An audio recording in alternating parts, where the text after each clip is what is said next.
Todos encontraram? Encontrou? Está no auxílio lateral aí. Depois foram para Jericó, e saindo ele de Jericó com os seus discípulos, uma grande multidão seguiu. Bartimeu, cego, filho de Timeu, estava sentado junto ao caminho, mendigando. E ouvindo que era Jesus de Nazaré, começou a chamar e a dizer: Jesus, filho de Davi, tem misericórdia de mim. E muitos o repreendiam para que calasse, mas ele clamava ainda cada vez mais alto: Filho de Davi, tenha misericórdia de mim. E Jesus, parando, disse que o chamassem. E chamaram o cego, dizendo: tenha bom ânimo, levanta, ele te chama. E lançando de si a capa, levantou e foi ter com Jesus.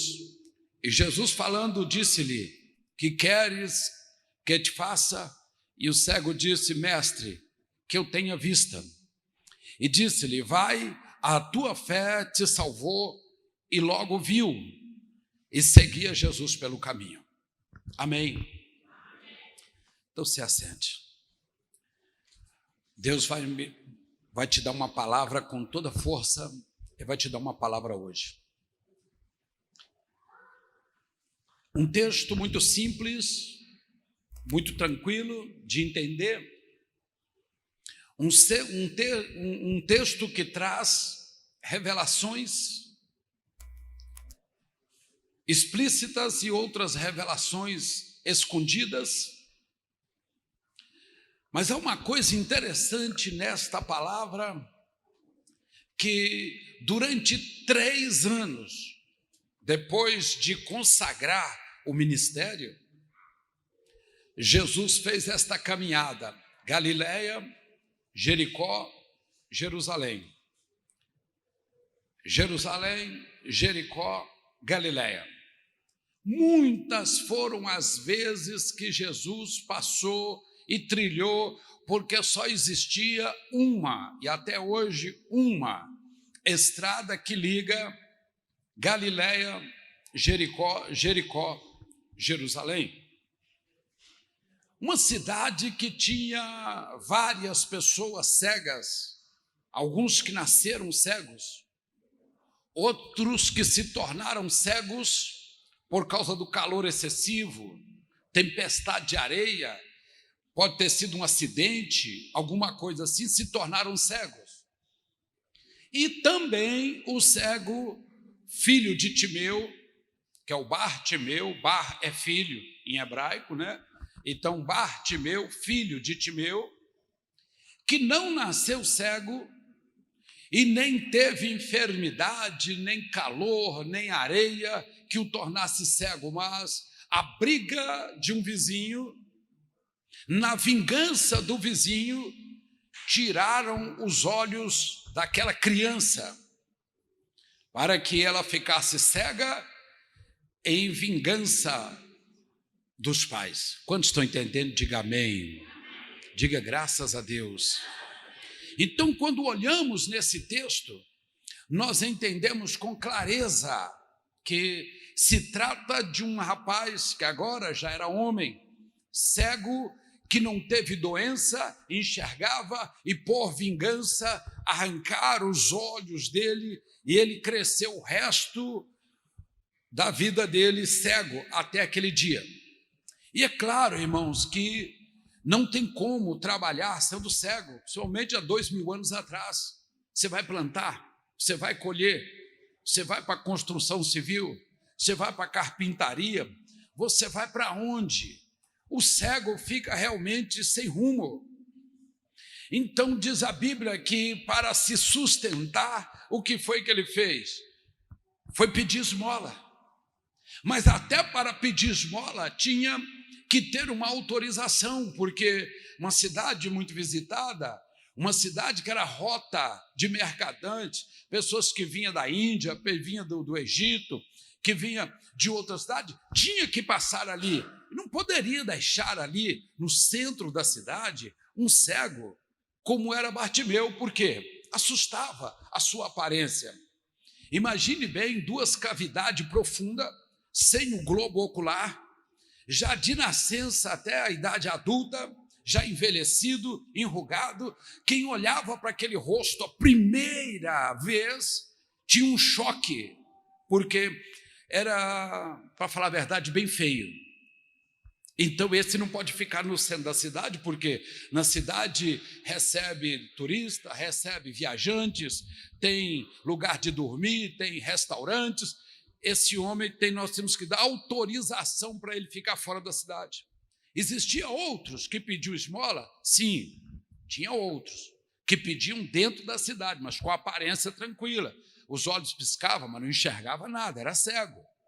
Agora, quando você vê a história do Bartimeu, isso nos leva a assustar, porque a aparência excluiu ele da cidade, e diz o texto que ele ficava à beira do caminho, quer dizer, cortava a cidade toda. Quando ia sair da cidade, lá estava o cego Bartimeu pedindo: tem uma esmola? Talvez que alguém falasse assim: eu já dei a 2 lá dentro da cidade, agora acabou. E quem é que tinha contato com ele? Só quem estava saindo, ou sendo muito rico, indo a Jerusalém para comprar ou para a festa, ou às vezes muito pobres que iam para o deserto da Judéia, que era um lugar pobre. Então o contato do Bartimeu com as moedas, ele era o último da fila, entenda isso. Mas eu não sei como foi que ele conseguiu. Mas a história diz que ele tinha um sobretudo, uma capa peluda, vermelha, com 12 botões dourados, de 2 em 2 até em cima, e esta capa era uma autorização do governo que dava o direito a ele de pedir esmola ali na saída da cidade, sem perturbar ninguém. Eu não sei como ele conseguiu esta capa em pleno governo herodiano. Dinheiro ele não tinha para subornar os políticos. Alguém diz: olha, pastor, o político aceita isso? Desde o começo da Bíblia você vê político aceitando beiradinha de dinheiro para fazer as coisas. Não é de hoje, não. Né? E tem uns que não aceita também. Então, por dinheiro não foi que ele comprou, porque ele não tinha dinheiro. Mas alguém com influência deve ter dito: olha, lá na cidade tem um menino que teve os olhos arrancados, hoje ele já é adulto, ele é cego, ele sustenta a família, ele não tem como viver, ele precisa de uma capa para que alguém veja ele à distância, ou para correr dele, ou para ir atrás dele e dar uma moeda, porque a capa tem 2 funções. A pessoa pega e fala: ih, é ele lá, corta caminho para não passar, ele não está vendo mesmo. Ou do contrário, falar: encontrei, é o homem que eu trouxe uma ajuda para ele. Então, de uma forma, aquela capa ficava com ele, e era o desejo de muitos possuir aquela capa, porque ele era cego, mas ele andava direito com as coisas, ele tinha autorização para pedir. Quantos estão entendendo? Quando nós olhamos esse texto, até aqui ele está caminhando bem. Jesus ia passando ali com os seus discípulos, uma multidão que acompanhava todo lugar que Jesus ia. 3 anos ele já havia passado ali, indo e vindo, nunca tinha tido encontro fisicamente com esse cego, talvez nem com outros cegos naquela região, mas esta agora era a última passagem de Jesus ali. E diz a Bíblia que Jesus caminhando com os 12, uma grande multidão em volta dele, na última passagem houve um alvoroço, claro, porque ele vinha pelo ouvido, ele via: peraí, tem alguém passando aí, me dá uma moeda, me dá uma esmola. A pessoa silenciava, foi embora. Outra, passos de mulheres: senhoras, me dê uma moeda, faça alguma coisa por mim. Os passos silenciou. Mas nesse dia foi uma tropa. E é claro que ele identificou: tem mulheres, tem crianças, tem senhores, e tem muitas pessoas conversando, e muitas pessoas fazendo barulho. E daquele momento, diz o texto, que ele começa a perceber: hoje eu tenho bastante moedas. A Bíblia fala de um menino, gêmeos. Sabe aqueles gêmeos que não parece nada? nem fisicamente e nem nas suas atitudes. A Bíblia fala de dois, Jacó e Esaú. Esaú nasceu primeiro e Jacó foi o segundo. Então Esaú tinha o direito da primogenitura, que era o direito de receber a oração da bênção do pai.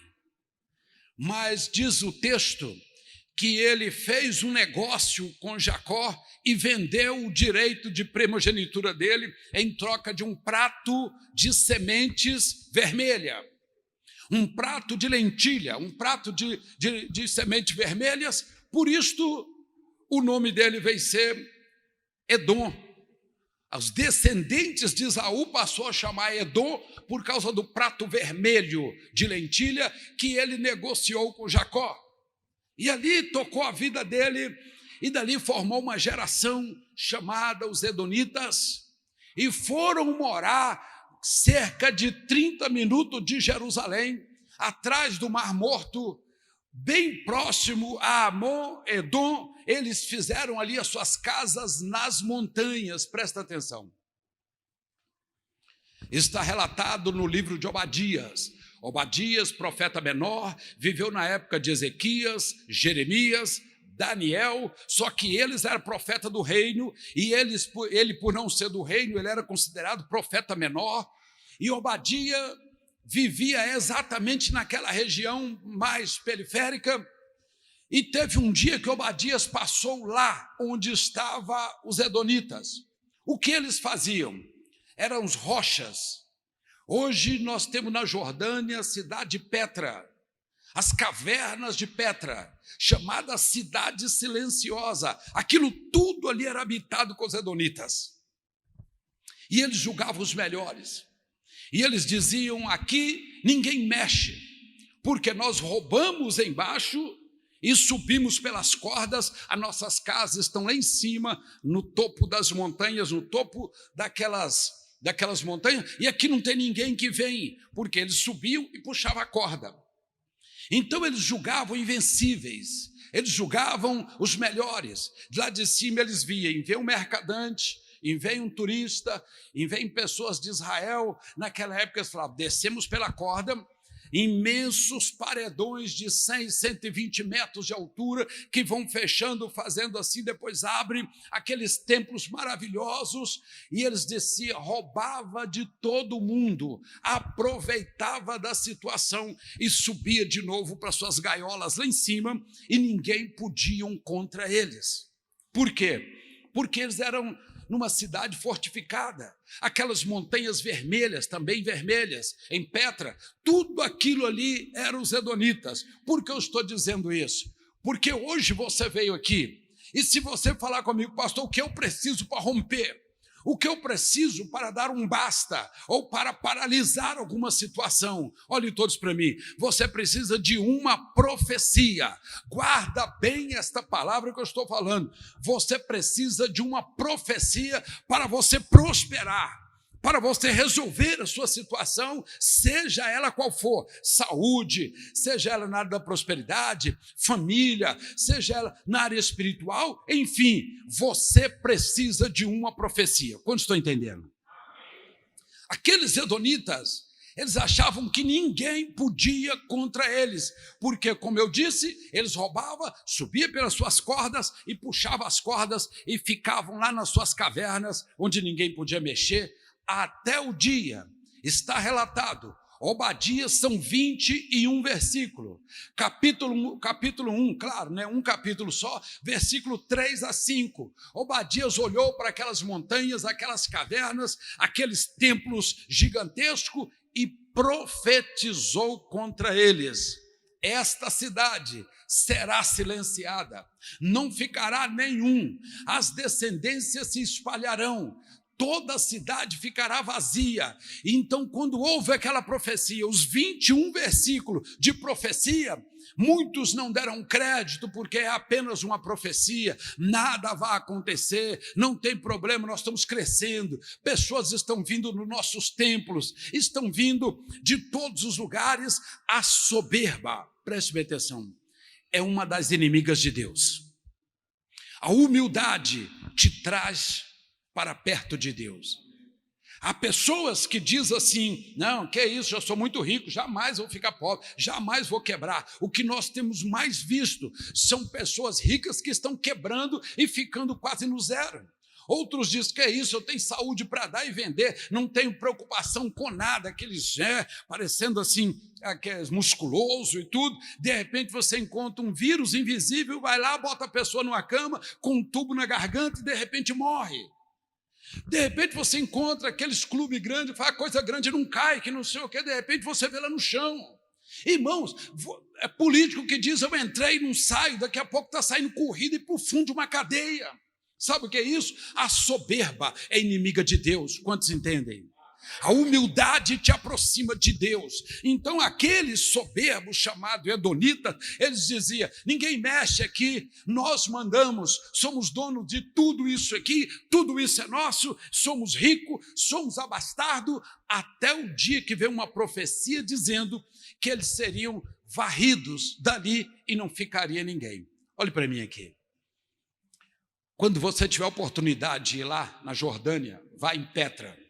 Você vai ver aqueles cortes de pedra grande, 100 metros de altura, pedras vermelhas, com templos embutidos para dentro das rochas, casas lá em cima, buracos lá em cima, vários deles como se fosse uma cidade aérea. O que foi que Obadias falou, pastor? Obadias falou assim, se fizeres as tuas casas, ainda que for nas estrelas, e lá te estabelecer, diz o Senhor, de lá eu te derrubarei. Quando esta palavra veio ser interpretada há uns anos atrás, alguém dizia, é a cidade que está sendo construída, uma plataforma aí bem no espaço, e que vamos habitar ali, dali vamos para Vênus, vamos para Marte, mas não é isso que ele queria dizer. Ele queria dizer, vocês acham que estão aí a 100 metros de altura, que vocês são melhores e maiores do que alguém, ainda que vocês fizerem a casa de vocês lá nas estrelas, diz o Senhor, de lá eu te derrubarei. Pronto, essa foi a profecia de Obadias. Eles não deram crédito, mas a coisa mais interessante no ano 70, quando o governador Tito veio fazer uma limpeza ao mandado de Roma, e veio fazer uma limpeza em Jerusalém, um pouco antes, mais ou menos 163 antes de Cristo, exatamente na época dos Macabeus, que eles vieram também, os inimigos, fazer uma limpa em Israel. Eles encontraram algo, a profecia contra Edom. E disseram, pegaram o rolo, olharam a profecia, que a profecia já vinha do ano 603 a.C., então olharam a profecia e falaram, tem uma profecia contra eles. E se tem uma profecia contra eles, nós podemos contra eles. Então, ao invés de vir somente em Jerusalém e saquear Jerusalém e pôr Jerusalém abaixo, eles olharam e falaram, nós temos uma profecia, e quem tem uma profecia, não tem ninguém que pode parar perante uma profecia.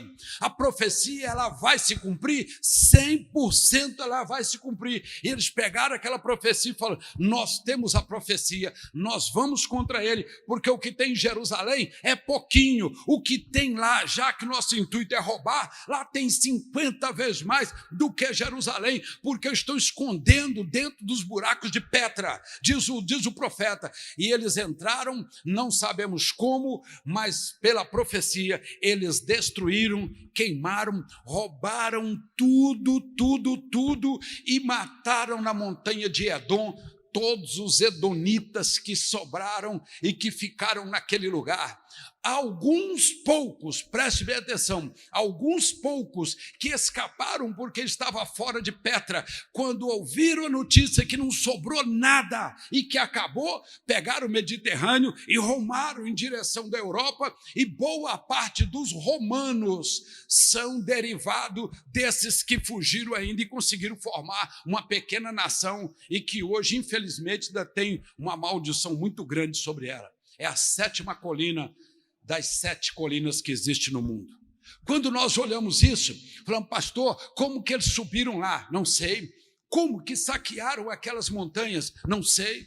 Como que invadiram aqueles templos com 100, 120 metros de altura? Não sei, mas eu sei de uma coisa, eles tinham uma profecia, e quem tem uma profecia pode. Quem tem uma profecia faz. Quem tem uma profecia, não tem ninguém que para uma pessoa que tem uma profecia. Quantos têm uma profecia? Não tem? Pastor, eu preciso de uma profecia. Eu estou indo na igreja tal, tem um profeta, tem uma profeta, tem um senhor, tem uma senhora. Não, irmão, não é isso não. Entenda a palavra. Essas profecias hoje, que são feitas hoje, é para questões atuais que vai resolver, de repente resolve, se vier de Deus, se não vier de Deus nem resolve. Mas o que eu quero dizer é que você tem aqui, nessa escritura, mais de 8.000 profecias. Pastor, quantas? Mais de 8.000 profecias você tem dentro da escritura. E se você pegar uma sequer que sirva para você, ninguém mais poderá te parar. Ninguém mais poderá te parar. Sabe por quê? Uma profecia é capaz de fazer com quem tiver esta profecia na mão, uma pessoa invencível, porque aí é Deus na frente dele. Eu lembro quando eu converti, em 1985, um homem meio arrogante, comerciante do bairro, cheguei com uns folhetos e fui pregar para ele, falando: Jesus te ama, ele quer mudar a sua vida. Aquele homem levantou numa arrogância que você precisa de ver. E ele virou para mim e falou assim: deixa de ser bobo, rapaz. Isso que está na tua mão aí, isso foi escrito por homens, comedor de feijão que escreveu isso. E eu falei para ele: graças a Deus que não foi cavalo, não foi cachorro, não foi pato, não foi galinha, mas em 1 Pedro capítulo 1, versículo 21, está escrito que nenhuma profecia foi produzida por vontade humana, mas homens santos falaram da parte de Deus, movido pelo Espírito Santo. Então eu falei: graças a Deus que foram homens de Deus que escreveram esta mensagem aqui. Aí ele ficou assim, boquiaberto para mim, sem palavras. Sabe por quê? Quem tem uma profecia não pode separar de maneira nenhuma. Então, quando eu vejo isso aqui, eu estou fazendo aqui uma analogia entre um texto e outro. Eles diziam: nós jamais seremos derrotados. E eles foram derrotados. Quando você chega ali hoje, aqueles templos, 100, 120 metros de altura, não tem ninguém que vai ali para fazer um sacrifício, ninguém que vai ali para acender uma vela, ninguém vai ali para fazer uma reza, para fazer uma oração, para fazer um culto. Vão ali somente para observar as belezas e as alturas, como eles subiam naquela altura, puxado por corda, depois de roubar aqueles que passavam ali, aproveitando das pessoas. Hoje, você olha lá, não tem pássaro, não tem pessoas, nem urubus frequentam aqueles buracos. Sabe por quê? A profecia dizia: varrerei vocês daí, ainda que subires as mais altas estrelas, de lá eu te derrubarei, diz o Senhor dos Exércitos. Então, pastor, o que tem a ver isso? Tem muito. Eu vejo no final de Jerusalém, quando estava no final de Jericó, terminando a cidade, caminhava mais uns 200 metros, um cego, num calor de 45 graus, areia, boca seca, sem muito auxílio, escutando uma multidão. Multidão por multidão não faz muita diferença. Ele começou a dizer: alguém tem uma moeda? Alguém pode ajudar o cego? Alguém pode trazer um pouco de água? E começou a clamar. De repente chegou no ouvido dele, dizendo: olha, é Jesus de Nazaré que está passando. Peraí, aí parou. Peraí, é Jesus de Nazaré que está passando aí? Agora ninguém segura. E a Bíblia diz que começou a gritar, mas gritar mesmo. Mas só que o grito dele foi diferente, porque grito não para Deus. Não adianta você gritar para Deus, você não vai conseguir parar Deus. Não vai conseguir fazer Deus operar um milagre através do grito, porque ninguém ganha no grito. A realidade é essa.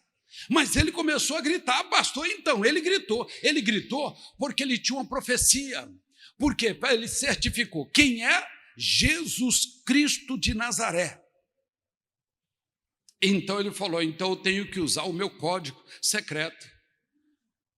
Jesus de Nazaré, todo mundo, filho de Davi, ninguém entendeu, porque só 3 pessoas na Bíblia usaram esse termo. Ah, não, os filhos de Davi, tudo bem, porque era filho de Davi, geneticamente falando, Absalão e outros, tudo bem, filho de Davi, mas lá na era de Cristo, 1000 anos depois, clamar filho de Davi, só quem tinha a profecia nas mãos. Então só 3 pessoas fizeram isso e ele foi um deles. Falou, peraí, Jesus de Nazaré, tem certeza que é ele? Tem certeza que é ele que está passando. Falou, então tem um código. Eu começo a gritar, Jesus Cristo de Nazaré, filho de Davi, tem misericórdia de mim. Rapidamente vieram calar a boca. Ei, para, cara, chega, cala a boca, chega. E ele disse, não, eu quero gritar, filho de Davi. Ele coloca essa máscara, coloca uma máscara nele, coloca uma mordaça, alguma coisa para parar ele. Não para. Sabe por quê? Quem tem uma profecia não é parado por ninguém, meu filho. Quem é louco de estar diante de alguém que tem uma profecia nas mãos? Pastor, um profeta lá do outro lado profetizou para mim. Eu não estou falando dessa profecia. Não estou falando dessa. Eu estou falando dessa. Essa. Pastor, a outra não funciona? Para isso não. Eu estou falando dessa. Aqui tem 8.100 e uns quebradinhos. A gente arredonda para 8.000 profecias. Pastor, me dá uma. Não, esta aqui não pode ser transferível via homem, porque esses homens santos que falaram da parte de Deus movido pelo Espírito Santo, todos eles já morreram, mas a profecia não morre, a profecia está aqui. E se você falar, pastor, eu tenho que achar uma que encaixa com a minha necessidade, pode começar. Pastor, me dá uma. Não tem homem para dar. Por que não tem? Porque a vontade de Deus é que você mergulhe aqui dentro e que você vai de Gênesis ao Apocalipse à procura da sua profecia. É a forma que Deus tem para levar o homem dentro da Escritura, porque senão eu escolhia uma e dava para você com toda certeza, mas não posso. Eu poderia fazer uma profecia e dar para você, mas não posso, porque não vai funcionar. O que funciona é uma das 8.000 e poucas profecias, porque agindo Deus, quem impedirá? Se Deus é por nós, quem será contra nós? O texto diz isto. Pode glorificar o nome do Senhor. Deus está aqui. Então, pastor, não posso receber profecia para essa questão, não. Para essa questão é a profecia daqui. Obadias deu a profecia contra os edonitas. Os que vieram para tomar Jerusalém, quando acharam a profecia de Obadias, falou, achamos o tesouro que nós precisamos, porque agora eles caem, porque tem uma profecia contra eles. Então, pastor, eu preciso disso na minha vida. Meu irmão, hoje, chega ali, vende o seu carro e compra uma Bíblia. Aí amanhã, o dia de fazer a compra lá naquele supermercado, cancela a compra e compra uma Bíblia, porque você precisa mais de uma Bíblia do que qualquer outra coisa no mundo. Você precisa mais de uma Bíblia. Eu faço até lembrança, primeira vez que eu cheguei em Israel, estava cruzinho. Eu achava que todo mundo em Israel era santo, que todo mundo ia estar de joelho orando. E quando eu cheguei lá, um rabino com uma barba desse tamanho, olhou para mim e falou assim, deixa eu te falar, a cidade aqui é santa, mas nem todo mundo aqui é santo. Eu falei, hã? Ele falou, o que é isso aí? Eu falei, Bíblia. E aquilo ali? Bíblia. E aquilo ali? Bíblia. E isso aqui? Bíblia. Levei 4 Bíblias quando eu fui para Israel. Porque para a praia a gente leva 2, né, irmãos? Para ir para a praia a gente leva 2 Bíblias. Para a roça costumam levar 2, 3 Bíblias. Falei, para Israel vou levar pelo menos 4 Bíblias. Uma tradução, mais uma outra tradução, mais outra tradução e uma pequenininha de reserva. Falei, 4 Bíblias. Quando eu cheguei lá, ele falou, onde está a sua mala? Isso eu estava no seminário, dormindo no 3º andar do seminário. Ele falou assim, onde está a sua mala? Eu falei, minha mala é aquela ali. Ele falou, abre lá. Pegou as Bíblias, colocou lá dentro da minha mala, falou, fecha, põe peso em cima, não tira mais não, tá? Aí eu fiquei assustado. Falei, uai, mas que isso? Eu vim para um seminário. Eu não posso nem pegar a Bíblia e falar assim, não anda com ela não, que você pode ser confundido aí e alguém te meter uma faca no alto da cabeça por você estar carregando. Até que se prova o que você está carregando, pode te trazer um problema. Eu falei, mas é assim? Mas eu tenho que ler Bíblia. Ele falou, você não precisa. No primeiro dia que saí, ele falou, nós estamos caminhando dentro da Bíblia, por isso que você não pode usar a Bíblia. Você está caminhando, olhe bem aqui onde você está. E ele ia ali com a Torá e com a outra, uma Bíblia de reserva, porque ele podia fazer isso. Ele falando, gente, vocês não precisam de Bíblia aqui, porque aqui vocês são a própria Bíblia, vocês estão dentro da Bíblia, andando nas profecias. Aí foi que eu atinei para a coisa e falei, e não é mesmo? E não é que é isso mesmo? Então a verdade é essa. Se eu tenho uma profecia, ninguém pode me parar. Então, pastor, o que eu tenho que fazer para ter? Começa hoje, meu irmão, não dorme não. Dorme lá para as 3 da madrugada. Começa em Gênesis e vai em Gênesis, Êxodo, e Levítico, Número, Deuteronômio, Josué, Juízes e Ruth, 1 Samuel, 2 Samuel, 1 Crônica, 2 Crônica, 1 Reis, 2 Reis. Já vai para ali, já vai passando uma por uma e fala, pastor, eu quero chegar em Apocalipse rápido, eu vou encontrar com toda certeza entre as 8.000 e poucas profecias, você vai encontrar uma que encaixa no seu perfil, na sua visão, naquilo que você quer. E a hora que você tiver de posse desta profecia, ninguém mais para você, porque Deus vem para a sua frente para fazer cumprir a sua palavra. Quantos entendem isso? Diga amém. Então aquele cego, quando ele começou a gritar, tentaram parar a boca do cego. E ele falou, não tem ninguém que me para, porque eu tenho uma profecia. Filho de Davi, tenha misericórdia de mim. Jesus andando rápido, porque a multidão o comprimia. Ele falou, peraí, deixa eu escutar de novo. Filho de Davi, tem misericórdia de mim. Ele falou, parei, não dá mais para andar, porque tem um que tem uma profecia. A profecia não é o grito, mas a profecia para Jesus à sua frente. A profecia para o milagre à sua frente. E quando Jesus falou, peraí, filho de Davi, tem misericórdia de mim, isso é um código para aqueles que são descendentes. Esse homem, em outras palavras, ele estaria falando, olha, eu não sei em que grau, mas talvez num grau muito longe, mas temos um cisco de parentesco. Estou clamando na mesma raiz, estou clamando da mesma raiz. Há poder também para mim, e eu preciso. E quando ele começou a clamar, Jesus parou, escutou e falou, peraí, traz esse homem aqui. Jesus não tinha contato visual com ele ainda, havia uma multidão que o separava, ele não sabia quem era, mas Jesus falou, traz ele aqui. E é claro que Pedro foi rápido, né? Correu rápido e falou assim, ei, como está escrito aqui, ei, ele te chama, tenha bom ânimo, quer dizer, pare de gritar, ele te chama. Olha para mim aqui, se você estiver no centro de Belo Horizonte, num final de tarde, tá? À procura de alguma coisa que você foi de manhã para isso.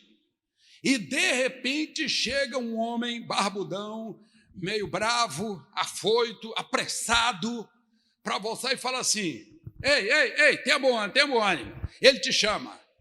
Você vai seguir aquela pessoa sem perguntar, quem é que chama? Quem é que está me chamando? Quem? O cego não perguntou quando Pedro falou assim, ele te chama. Sabe o que ele começou a fazer? Ele pegou as mãos, começou, desabotou um aqui, sabe aqueles de 2 botões, outro aqui, e foi tirando os 2, 4, 6, 8, 10, os 12 botões dourados daquela roupa, que era a sua autorização para esmolar no final da cidade. Nem podia estar no caminho, tinha que ser no passeio, fora do caminho. Então o caminho aqui, eu estou do lado de cá, alguém que passar ali, eu posso falar, me dá uma esmola, me ajuda, faz alguma coisa por mim, mas eu não posso interpelar no caminho, porque eu não me dá direito de ficar aqui à distância.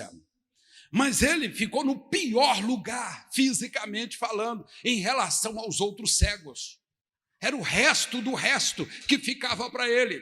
Mas ele começou a desabotoar. E Pedro, afoito, rápido, vamos rápido, vamos, meu filho, tenha bom ânimo. Esse tenha bom ânimo quer dizer, seja rápido. Você espera, estou no 4º botão ainda. Sabe como é que é? Quando você está com pressa, a pessoa está bem tranquila, chega mais um. Vamos, meu filho, ele te chama. Ele não falou Jesus de Nazaré. Mas peraí, estou no 8º botão, ainda são 12. É um de cá e um de cá. Deixa eu tirar outro aqui. bem tranquilo, retirando os botões. Mas isso não me chama atenção, o par de olho que Jesus colocou nele não me chama atenção. Podia ser olho cor de mel, olho verde, olho azul, olho branco, um de cada cor, nada disso me chamaria atenção, apesar que foi olho preto mesmo. Não me chamaria, que isso é simples. O que é simples? Colocar um par de olho, isso é simples. O que me chama mais atenção, que me toca hoje, é quando ele chegou, Pedro falou, ei, rápido, rapaz. Ele falou, calma, então não desce primeiro ainda. Mais um aqui, e abriu aquela capa, e retirou um braço, e retirou outro braço, e pegou aquela capa. Pastor, você já correu atrás de buquê de noiva? Não, né? Não, então deixa eu ir para cá.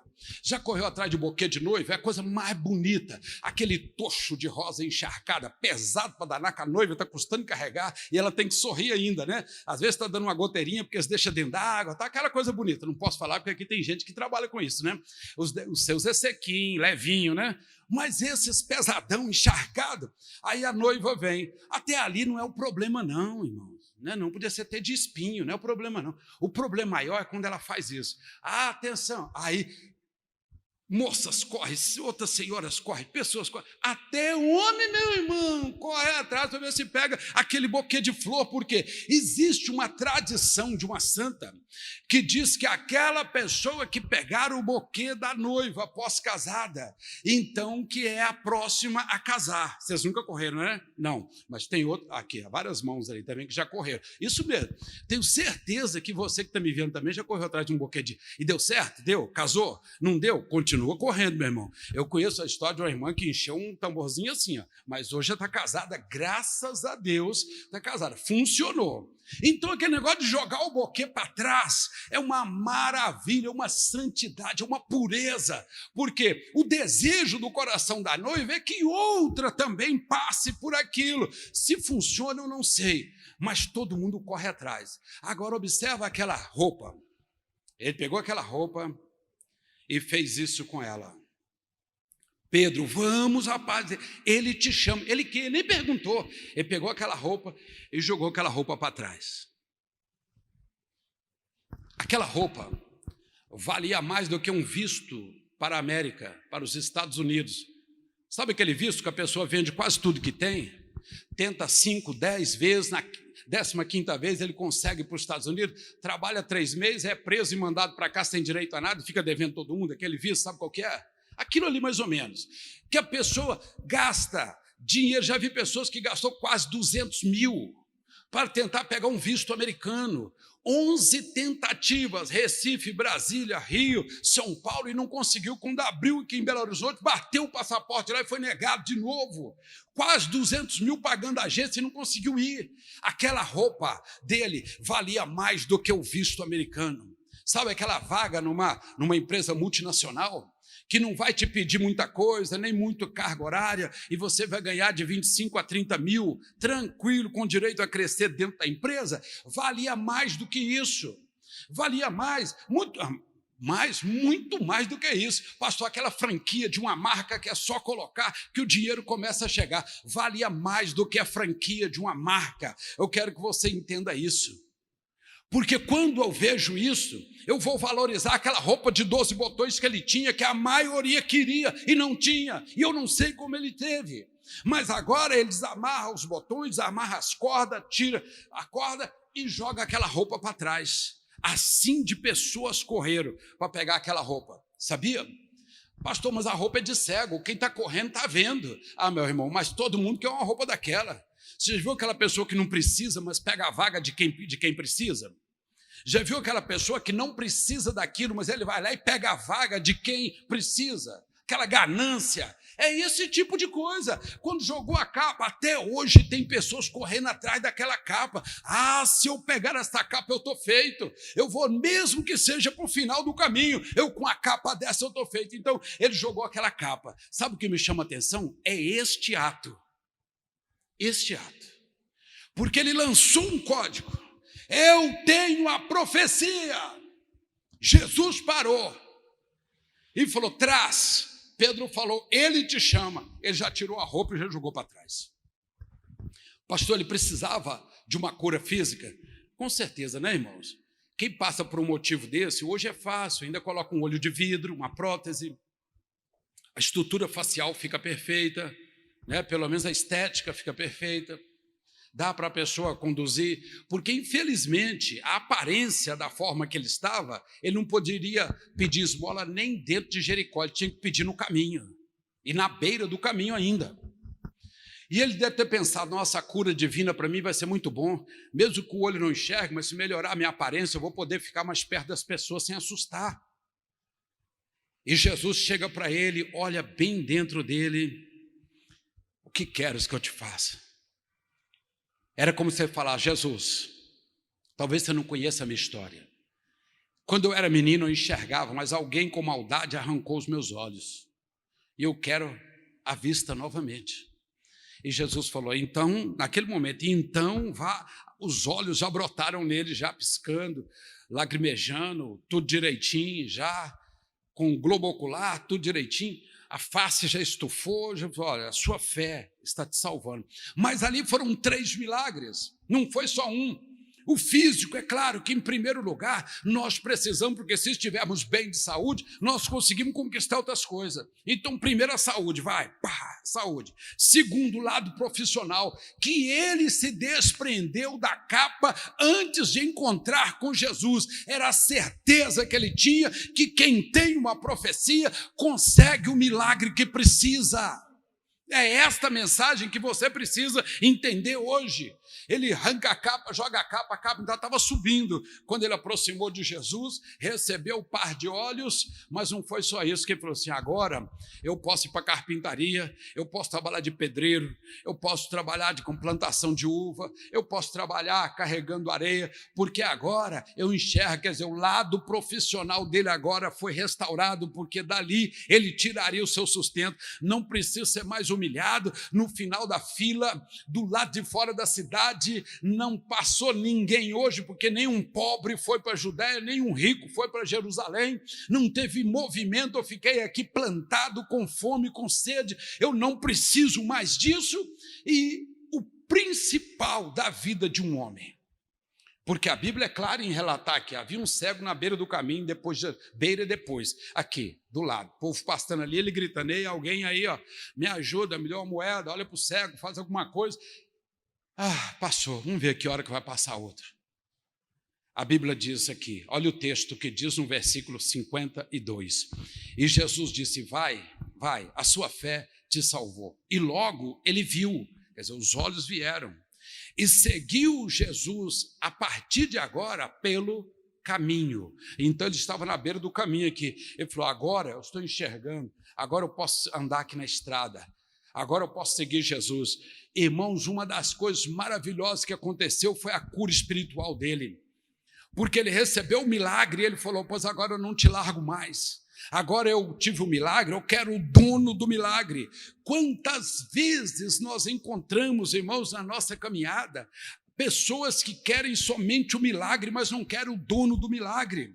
Pessoas que querem a profecia do pastor, mesmo que não funcione, ele quer, mas não tem coragem de buscar a profecia no meio das 8.000, que funciona, é esta que vai funcionar, porque os profetas morreram, mas a boca de Deus está aqui, ó. É Deus falando novamente com você, e se você tiver uma profecia, não tem ninguém nessa terra que é capaz de parar você, ninguém pode parar, coisa física não para, financeira não para, não tem, porque você tem uma profecia. Quantos vão buscar uma profecia de Deus a partir de hoje, pastor? Então o que eu tenho que fazer? Mergulha, pula de ponta dentro aqui, é um poço inesgotável, a palavra de Deus. Comece em Gênesis 1, comece ali e vai observando uma por uma profecia após uma. Meu Deus, onde está a minha? Onde que está? Não salta não, porque um versículo que você saltar pode ser a profecia que vai mudar toda a sua vida, toda a sua vida. Então, quando eu vejo isso aqui, eu fico feliz de ver um homem que foi restaurado na cura física, cura financeira e na cura espiritual. Olha lá, olha para você ver. Está vendo aí? Ainda está subindo. Olha a multidão que está esperando, ao invés de ir atrás daquele que pode dar o par de olho, está esperando que está subindo ainda a capa dele. Se eu pegar essa capa. Pior do que menino correndo atrás de papagaio que foi tosado. Não é verdade? Lembra disso que você saía correndo, tropeçava, cerca de arame, passava carro buzinando e você correndo atrás da pipa? Não era assim? Igualzinho a pessoa correndo atrás da capa do cego. Pessoas que não precisam da capa estão correndo atrás da capa do cego. Meu irmão, entra na profecia. Se você tiver uma profecia, você pode sair e andar por onde você andar, que Deus estará sempre com você. Se você tiver uma profecia, pode caminhar, que você vai ver que Deus não te desampara em lugar nenhum. Pode não ter conhecido, não ter pessoa, lugar ser longe. Deus é um Deus que tem a chave que abre todas as portas, e depois que Ele abre, ninguém mais pode fechar a porta que Ele abre. Deus está com você. Se você tiver uma profecia, pode começar a gritar. Se você não tem uma profecia, vá primeiro buscar a profecia, que você vai ver. A hora que tiver, Jesus vai falar: peraí, esse código eu conheço. Esse eu conheço, é meu. Esse aí eu sou obrigado a parar. Tem muitas pessoas querendo parar Jesus pela força do dinheiro. Dinheiro não para Jesus. Pela beleza, beleza não para Jesus. Pela força, força não para Jesus. Irmãos, nada para, mas quando você fala o código secreto, filho de Davi, só fala quem tem a profecia. Se você tiver a profecia, você vai sair daqui hoje, vai chegar em casa, vai mandar esta palavra para vários irmãos, porque hoje não se evangeliza mais com folheto, hoje evangeliza na sua rede social, no mínimo 50 pessoas você tem. Se você gosta, você leva coisa boa para quem você gosta. Então, pastor, isso aqui agora abriu o meu entendimento, então manda na sua rede social. Talvez você está acostumado a receber só piadinhas, só coisinhas políticas, coisinha de futebol, essas coisinhas, brincadeirinha, oração. Quando você mandar, a pessoa vai falar: uai, o que é isso aqui? Fulano de tal mandou, agora pegou pesado. Aí quando ligar para você, você diga: eu tenho uma profecia, por isso que eu mandei para você. Eu tenho uma profecia. E o homem que tem uma profecia, ninguém pode parar. A mulher que tem uma profecia, ninguém pode parar.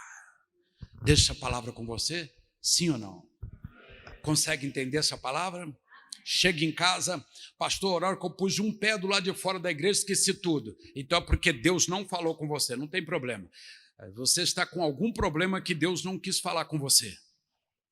Mas se você colocar os pés do lado de fora e continuar pensando nesta palavra, é porque Deus revelou você, porque Deus falou com você. E se Deus falou com você, com toda certeza, a hora que você entrar dentro da palavra dele, começar a andar dentro da palavra, você vai encontrar. É como olhar para as letras e as letras saírem assim, mas num relevo, de forma que os seus olhos começam a ficar vidrado ali. Você não consegue mais tirar os seus olhos dali. Então, quer dizer, a palavra foi assim, sobressaiu para você, é a profecia. Mas a prova é quando você pôr o pé do lado de fora. Pastor, esqueci tudo que foi falado no culto. Não tem problema, você está com um problema, por isso Deus não falou com você.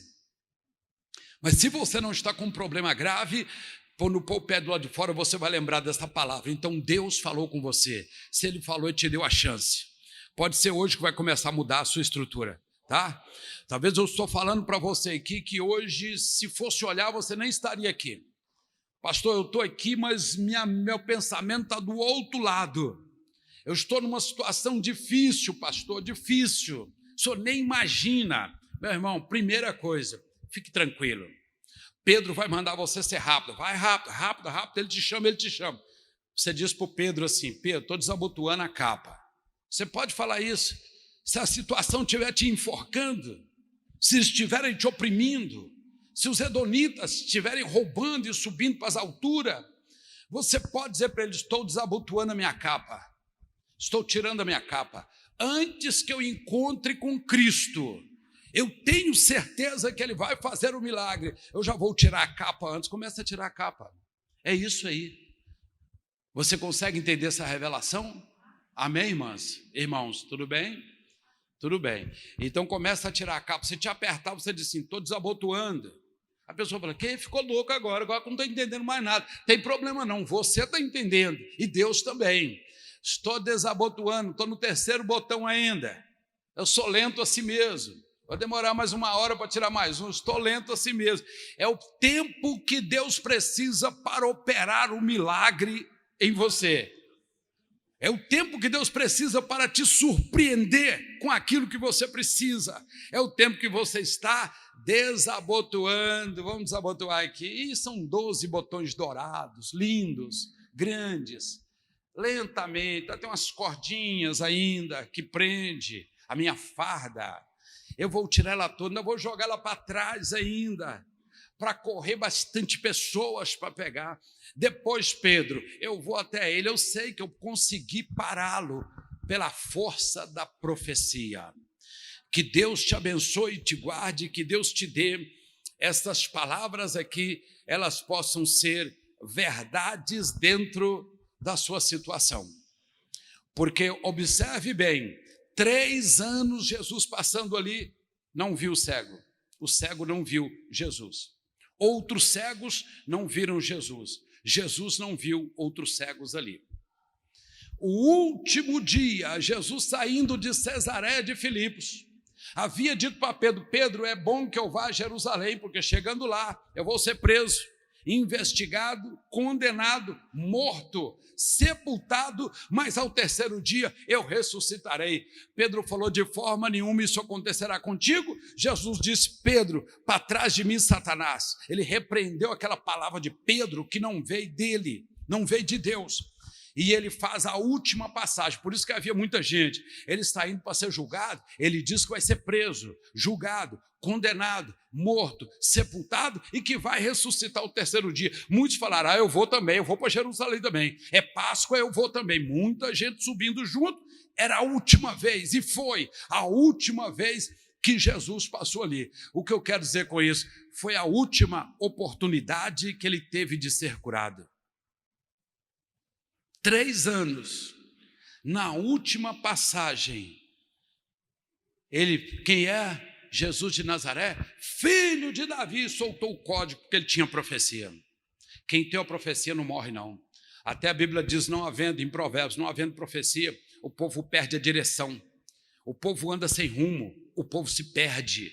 Não havendo a profecia, o povo se corrompe também, não havendo a profecia. Mas ele está falando desta profecia aqui, tá bom? Você vai, mergulha, busca essa profecia, tenha ela com você, segura ao que você tiver essa profecia. Meu irmão, onde é a firma que você quer trabalhar? Qual é a empresa que você quer trabalhar? O que você vai montar para você? O que você tem? Você tem uma banana para começar? Comece com uma banana, vai lá no sinal, põe ela numa bandeja e fala: estou começando a minha empresa. Põe uma plaquinha ali com o nome da empresa, uma banana na bandeja e diz: estou começando a minha empresa. Pastor, mas isso é loucura, não importa. Você tem uma profecia na mão, vai parar ali alguém que vai falar: é esse o cara que eu sonhei com ele, é esta a mulher que eu sonhei, e vai mudar a sua vida dali para frente. Se você tem uma profecia, não importa. Você pode estar no deserto, fora da cidade, fora do caminho, sem ninguém perto de você, se queimando ali, se torrando aquele calor, que o Jesus de Nazaré vai passar lado a lado e vai chamar você para que possa fazer o milagre através de você e para você, no nome dele. Louvado seja o nome do nosso Deus. Isto é realidade. Mas se você não tiver a profecia, começa a tirar os botões. Adianta o processo. Adianta o processo. Tem coragem? Pastor, não posso abrir mão daqui, sabe por quê? Porque se eu abrir mão daqui, como é que eu pego outro e tal? Tem pessoas que querem fazer jogo duplo. Não, eu vou com a capa, sabe por quê? Porque se o milagre não acontecer, eu visto ela e vou para lá de novo. Não precisa ir não, que não vai acontecer não, é fé. É fé. Ou você tem fé para adiantar o processo, o poder da antecipação que eu preguei aqui há 1 mês atrás, o poder da antecipação é muito grande. Então comece hoje, chegar em casa e falar: olha, estou retirando a minha capa. A capa que me segurava com as migalhazinhas que caíam, eu estou tirando esta capa. E agora eu estou caminhando em direção, busca a profecia, pega a profecia e caminha em volta dela para você ver. Viva o Senhor! Que Deus te abençoe e te guarde, e te dê mesmo condição forte de você levantar a cabeça e ser cada dia mais abençoado em tudo que você faz, em tudo que você é. Então eu vou fazer uma oração por todos vocês. Pastor, pode orar? Posso. Os pastores também podem. A oração manda muito e vale muito os seus efeitos, a oração do justo. E nós estamos aqui para isso, para fazer a oração, para Deus abrir, despertar, para Deus trazer uma paz no seu coração. Meu irmão, não tenha pressa. Sai daqui, vai caminhando. Pastor, acho que eu vou a pé. Pode ir, não tem problema não. Liga para sua casa, fala, vou chegar 1 hora atrasado. Eu vou mastigando tudo que eu recebi. Ninguém vai ver você no caminho, pode caminhar. Você que está em casa, faça a mesma coisa. Já está em casa, então pega esta palavra e fala, olha, acabou esse negócio de tomar remédio para dormir. Eu estou tomando porque eu estou ficando desespero. O tempo está chegando, a hora está chegando. Meu irmão, começa a tirar a capa. Começa a desabotoar a capa. Fala, pastor, lembra que antigamente os padres falavam assim, perdido por 1, perdido por 1000? Mas não é isso não, é fé. Não tem nada perdido aqui. Você vai tirar a capa e vai caminhar. Ele me dará a vitória. Feche os seus olhos. Põe o teu pensamento em que você precisa, então. Eu vou pedir a Deus para trazer em relevo a profecia para você.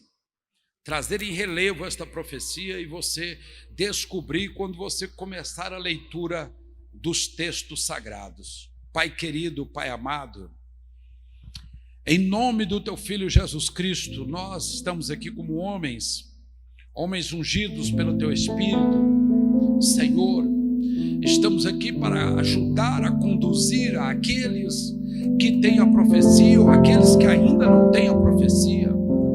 Tu és grande, Senhor, Tu és poderoso, só o Senhor é Deus.